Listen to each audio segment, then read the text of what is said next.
Welcome to Rhythms TV channel. Hello बच्चों, कैसे हो आप? आओ आज हम सुनते हैं ऊँटों की गिनती। यह कहानी ईरान की लोक कथाओं में बहुत प्रचलित है। बहुत सालों पहले की बात है।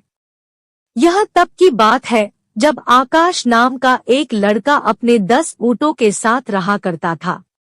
उसके गांव में पानी नहीं था। आकाश रेगिस्तान में रहता था, वहां आने जाने के लिए और कोई वाहन नहीं था। रेगिस्तान एक ऐसी जगह होती है जहां बहुत सारी रहती होती है और पेड़ पौधे नहीं होते हैं, यहां तक कि पानी भी नहीं होता है। ऐसे में ऊंट को पानी पिलाने के लिए सारे गांव वालों को दूसरे गांव ले जाना पड़ता था। आकाश भी अपनी ऊँटों के साथ नजदीक के एक गांव में जाया करता था। आकाश ऊँटों को पानी पिलाने दूसरे गांव ले जा रहा था। पूरे इलाके में उसी गांव में कुआं था। वह 10 ऊँटों को ले जा रहा था। ईरान के इस इलाके में दूर दूर तक रेत के टीले ही दिखाई देते थे। वह चलते चलते थक गया। वह एक ऊँट पर चढ़कर बैठ गया। थोड़ी देर बाद उसने सोचा कि ऊँटों को गिन लेना चाहिए। उसने गिनना शुरू किया, 1, 2, 3, 4, 5, 9। वह घबरा गया। 10वां ऊँट कहाँ रह गया था? वह चिंतित हो गया। वह ऊँट से उतरा और 10वें ऊँट को ढूंढने दूर दूर तक चला गया। आकाश निराश होकर बैठ गया। उसने सोचा अब क्या हो सकता है? एक ऊँट तो सचमुच खो गया था। वह उसे ढूंढने गया मगर उसे 10वां ऊँट नहीं मिला। वह भारी कदमों से ऊँटों को लेकर चल पड़ा। कुछ दूर जाने पर वह ऊँट से उतरकर चलने लगा। चलते चलते उसने फिर ऊँट गिनना शुरू कर दिया, 1, 2, 3, 4, 5, 10। आकाश खुशी से उछल पड़ा। शुक्र है 10वां ऊँट आ गया है। उसने भगवान का शुक्रिया किया। वह ऊँट पर बैठ गया और चल पड़ा। थोड़ी देर बाद उसे नींद आने लगी।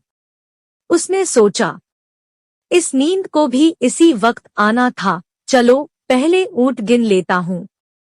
ऊँट पर बैठे बैठे वह गिनने लगा, 1, 2, 3, 4, 5, 9। एक ऊँट फिर गायब हो गया था। यह ऊँट से उतरा और 10वें ऊँट को ढूंढने चल पड़ा। उसे ऊँट नहीं मिला। वह उदास होकर लौट आया और ऊँटों के साथ पैदल चलने लगा। थोड़ी देर बाद उसने ऊँटों को गिनना शुरू किया, 1, 2, 3, 4, 5। इस बार ऊँट पूरे 10 थे। वह हैरान था कि 10वां ऊँट कब आ गया। उसे लगा गर्मी के कारण उसका सिर चकरा गया था। कभी ऊँट कम हो जाते और कभी 10 हो जाते थे। आखिर वह ऊँट पर बैठ गया। कुछ दूर जाने पर उसने ऊँटों को गिनना शुरू किया, 1, 2, 3, 4, 5। इस बार फिर एक ऊँट कम हो गया था। वह घबरा गया। वह ऊँट से उतरा और 10वें ऊँट को ढूंढने गया। ऊँट नहीं मिला और वह चिंतित होकर ऊँटों के साथ चलने लगा। चलते चलते वह ऊँटों को गिनने लगा, 1, 2, 3, 4, 5, 10 ऊँट पूरे 10 थे। उसे समझ में आ गया यह शैतान का काम था। वह जब ऊँट पर बैठ जाता था तो शैतान एक ऊँट गायब कर देता था।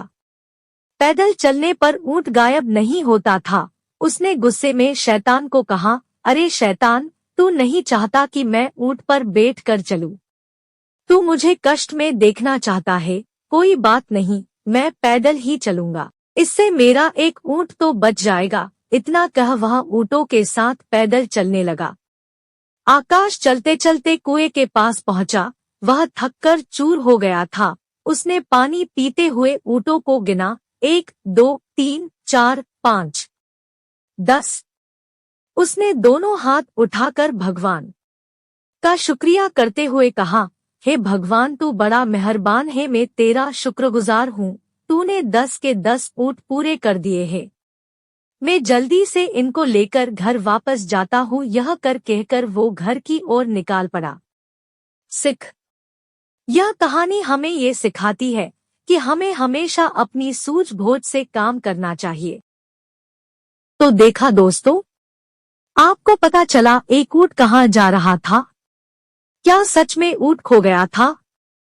नहीं। आकाश जिस ऊँट पर बैठता था, गिनती करते समय वह उसे गिनता ही नहीं था। इसीलिए उसे 9 ऊँट मिलते थे। और जब आकाश ऊँट से नीचे उतर आया तो सारे ऊँट मिलते थे। इसीलिए हमें हमेशा सूझबूझ से काम करना चाहिए।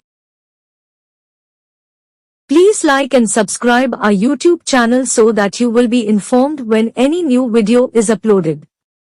कृपया हमारे YouTube चैनल को लाइक और सब्सक्राइब करें ताकि कोई भी नया वीडियो अपलोड होने पर आपको सूचित किया जा सके।